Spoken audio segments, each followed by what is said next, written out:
As notícias na Hertz, edição de Vítor Melenas.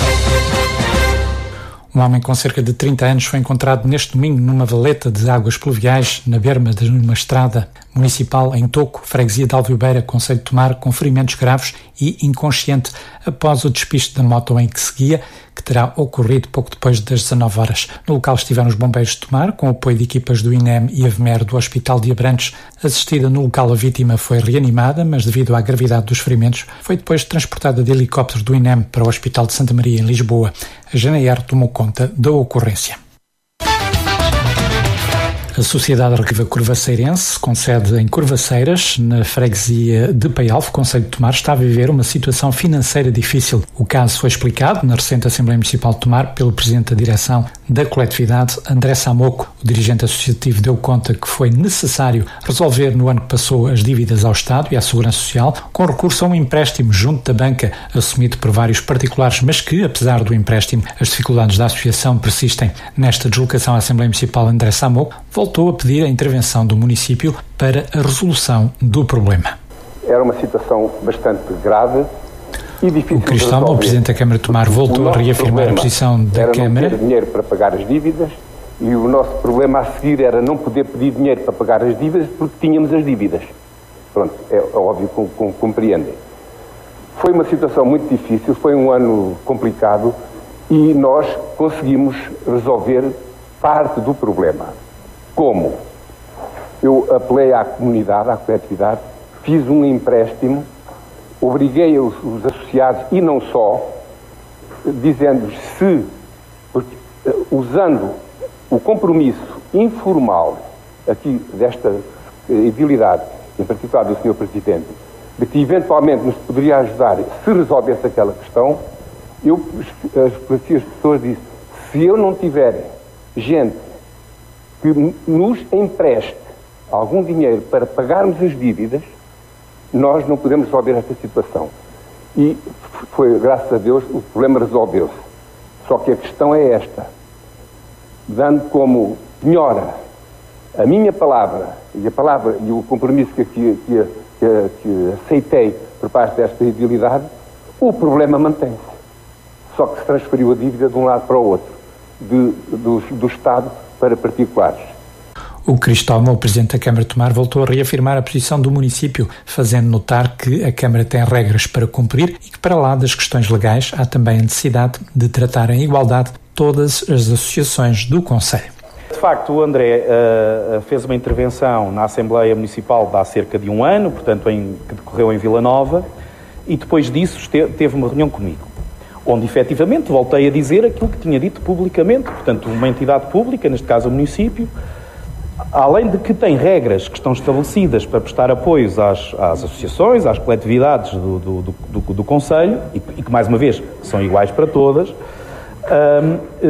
ainda que pudesse aqui tentar verificar alguma possibilidade de algum apoio extraordinário, caso considerasse pertinente, porque também é preciso perceber que a situação em concreto pode criar um precedente complicado. Nós temos 200 associações, mais de 200 associações no concelho, mas que há uma coisa que era de certeza, para que o que quer que se pudesse pensar, era de facto absolutamente imperioso. É que a entidade tinha que estar a funcionar, as pessoas tinham que realmente querer que essa associação existisse e não ter dívidas com a Segurança Social, obviamente, que isso é uma questão legal.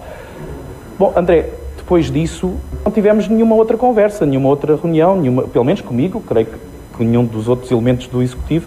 Portanto, mas a verdade, o ponto de situação é este. Eu não conheço nada de novo, de diferente neste momento em relação à associação, sendo que as questões de base se mantêm. Portanto, para além das questões legais, há as questões do tratamento em igualdade para com todas as associações do concelho e as demais entidades. Rádio Hertz, a primeira a informar. Foi um domingo difícil em matéria de sinistralidade rodoviária na região do Médio Tejo. Há também a lamentar 2 feridos graves, ambos em acidentes ocorridos na A23, precisamente em Mação e em Abrantes. Na primeira ocorrência, pelas 9h30, os meios de socorro foram mobilizados para um despiste de onde resultaram 2 feridos, um dos quais em estado grave. Mais tarde, pelas 14h30, um motociclista também foi avaliado como ferido grave. após sofrer um despiste na zona de Rio de Moinhos, no território abrantino, ocorrência que obrigou ao corte de circulação rodoviária. Rádio Hertz. Informação. A vereadora do PSD na Câmara de Tomar, Lourdes Ferro Fernandes, questionou o Executivo Municipal sobre a aplicação do Fundo de Transição Justa no Concelho. Lourdes Ferro lembrou o processo de encerramento da central do Pego e o impacto negativo para a região e para o Concelho como resultado desse processo e lembrou os milhões de euros disponíveis para investimento, procurando saber se o município tem projetos para a captação de verbas do fundo. Todos nós sabemos, já ouvimos falar do Fundo de Transição Justa, que foi um fundo criado na sequência do encerramento da Central do Pego. O Estado português encerrou a Central do Pego e desse encerramento, por motivos de ordem ambiental, a Central do Pego produzia energia e nessa sequência muitos dos trabalhadores ficaram sem trabalho e muitas das atividades conexas ficaram prejudicadas. O território foi prejudicado, o território dos concelhos adjacentes, a Central do Pego estava em Abrantes, mas muitos dos trabalhadores até eram do Concelho de Tomar e muitas das ligações também aqui ao Concelho de Tomar. Esse facto conduziu a um reconhecimento de que o território tinha sido prejudicado e, nessa sequência, foi criado um fundo de milhões de euros. Neste momento a indicação são 65 milhões de euros. Não sei se no início eram todos esses, mas andava sempre à volta de 50 a 60 milhões de euros para investimentos que pudessem trazer uma recuperação e no fundo, aqui ajudar estes territórios compensando-os desse facto. Não temos, já questionámos várias vezes quais seriam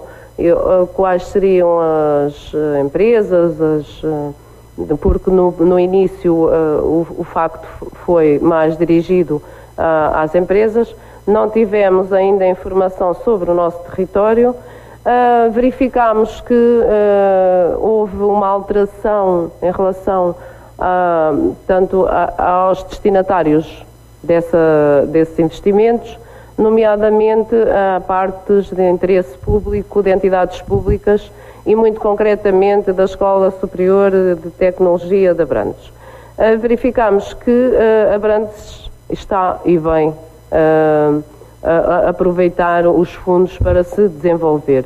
O que nós não conseguimos perceber é que Tomar, para além de ter perdido os 2 milhões de euros que eram para o parque, para a zona industrial, que também não conseguimos, por inércia de entidades, entre as quais a Câmara, levar a cabo o centro de conhecimento e perderam-se os 2 milhões de euros neste particular.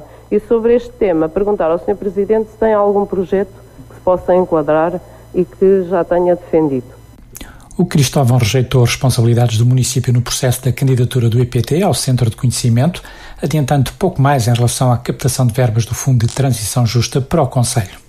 É totalmente falso que a questão da candidatura do Instituto Politécnico não ter avançado se deva a alguma espécie de inércia ou de qualquer outra responsabilidade deste município.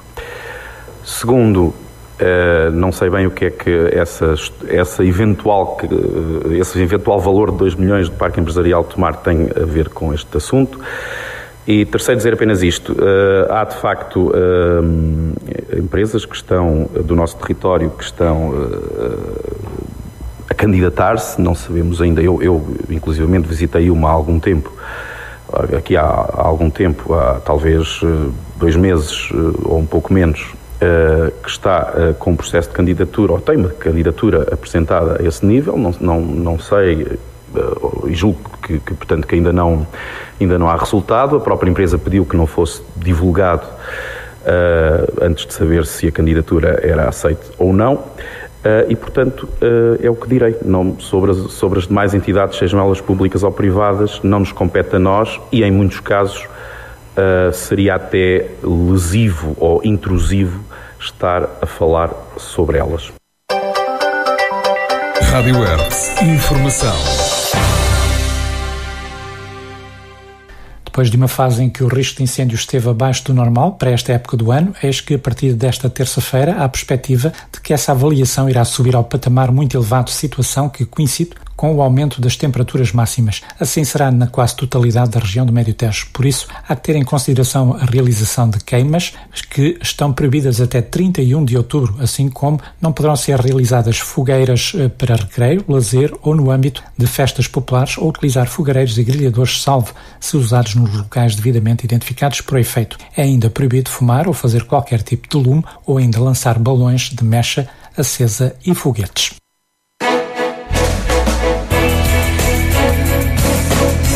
Hertz, informação na hora certa, diária e atualizada.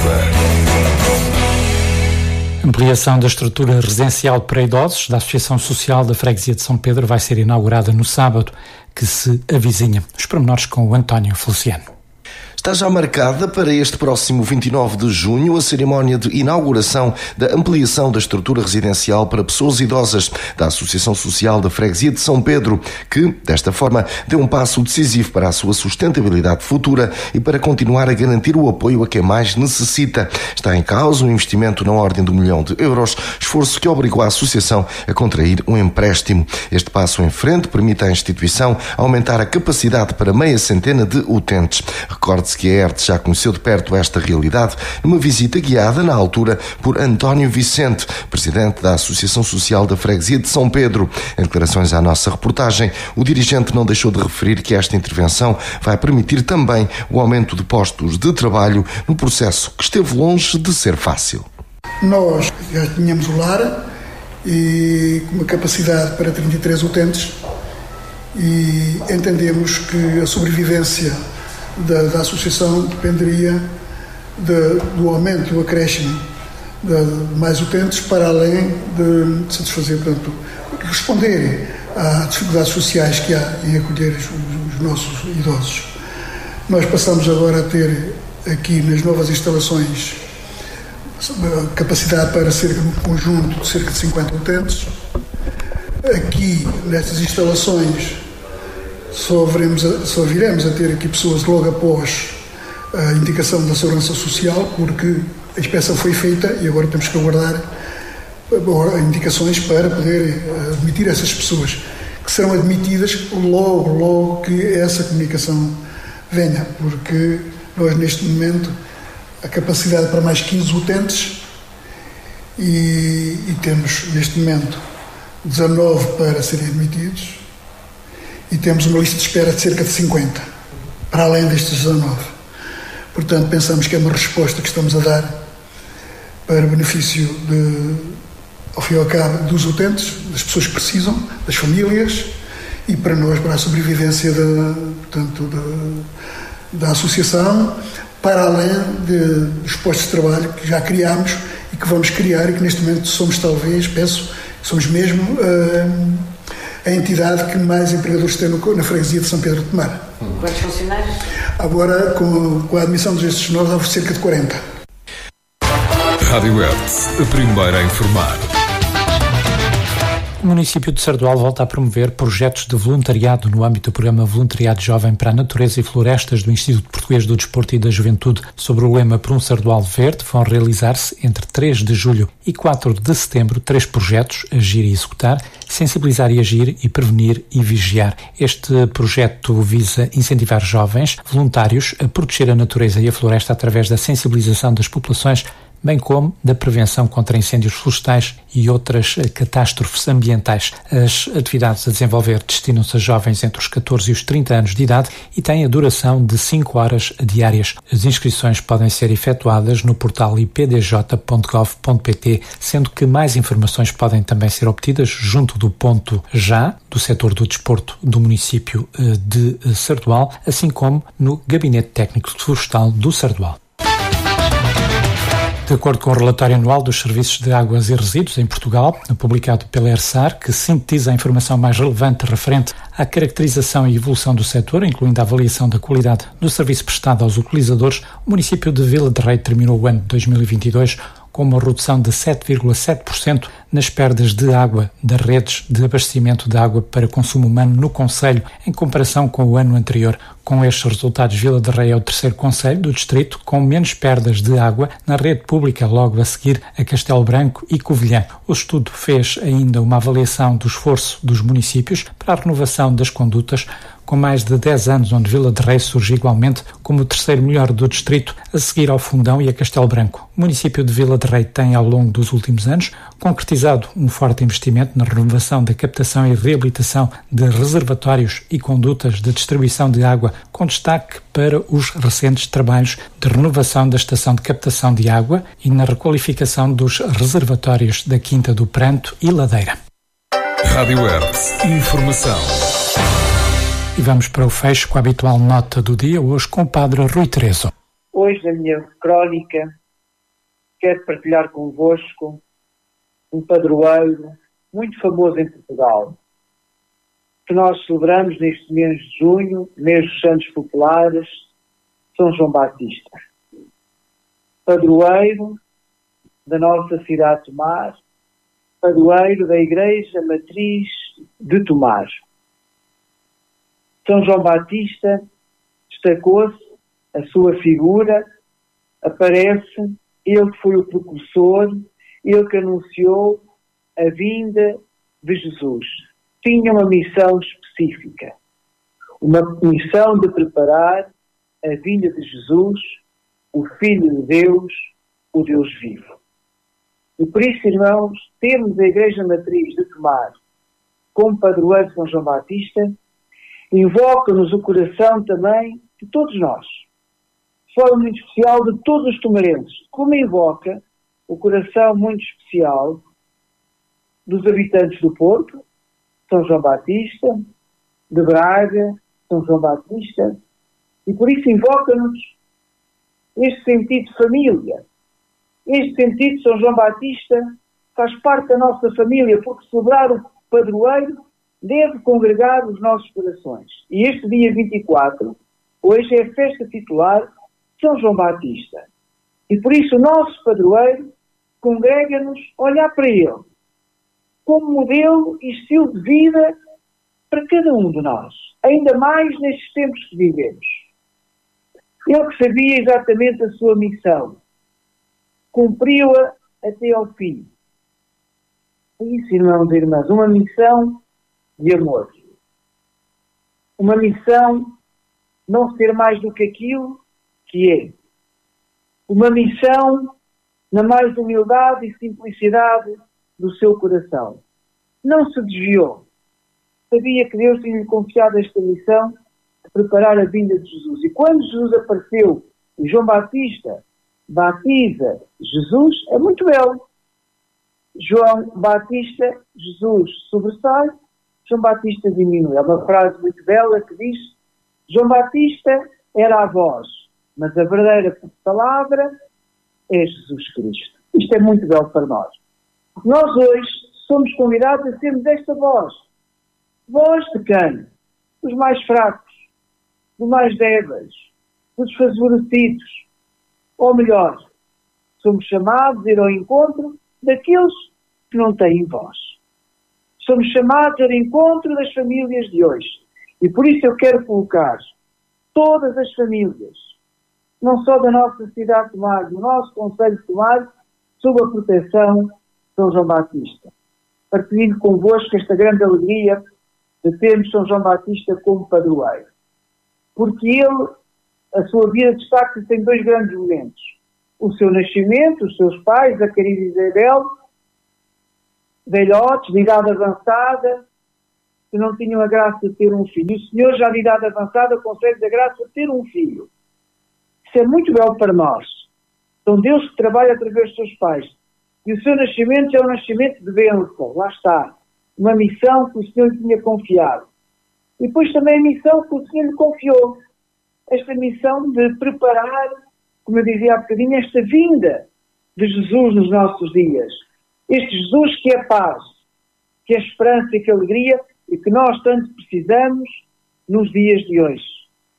Por isso vamos-nos todos alegrar por termos como padroeiro São João Batista, pedindo a intercessão de São João Batista pela paz, pedindo a intercessão de São João Batista que nos dê um coração dócil para irmos ao encontro dos mais marginalizados, desfavorecidos da nossa sociedade.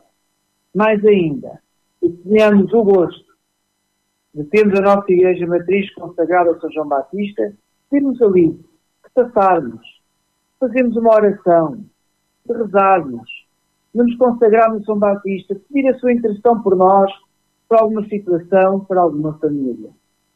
São Batista seja nos nossos corações. Ele que é a expressão viva do amor de Cristo, expressão viva, paz, mas também de festa, de alegria, que é os santos populares que nós vivemos, incluindo São João Batista. Festa de alegria. Estar com os outros, convivermos e partilharmos as nossas vidas. É tudo, assim fechamos, ficamos então por aqui, fique bem, fique com a Hertz.